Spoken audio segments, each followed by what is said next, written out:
Bulletproof Radio, a state of high performance. Let's talk a little bit about what it's like to biohack your kids. You okay to go there? Oh, yeah. I love talking about my son. All right.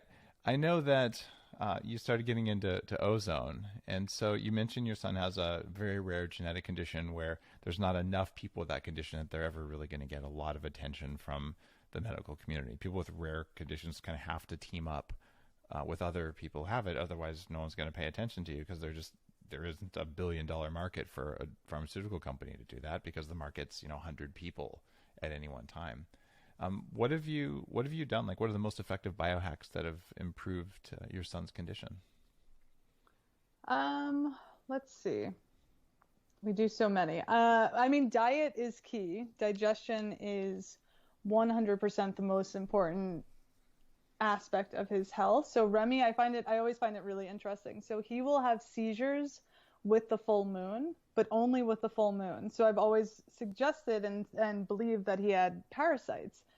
But we did a couple of stool analysis and they never came up. But then I would do a parasite cleanse on him and it would go away. And finally we got a stool analysis that did show that he had pathogenic bacteria. Which ones?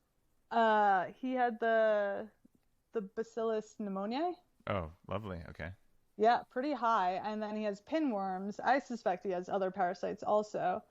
But so we're working on clearing that. So that'll be interesting because I truly believe that if I'm able to clear out his gut, his seizures will go away because there's never a time that he has seizures that he doesn't have a GI issue, which is, fascinating and horrible to watch. I've actually spoken at the Autism One conference, and I oftentimes say, guys, I really did have Asperger's. It runs in my family.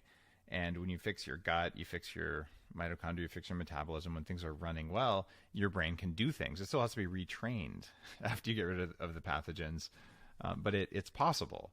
And so when you talk about the parasite thing, some people who aren't into that, huge numbers of people have parasites. It's a very normal thing in humans, and we just don't like to think about it. So the fact that they control so much of human behavior, it's really scary, and it's so scary most people will turn away from it. They won't even hear, like, these words will get erased by the end of the show from their memories because it's too traumatic to think that those pinworms are actually changing like who you date.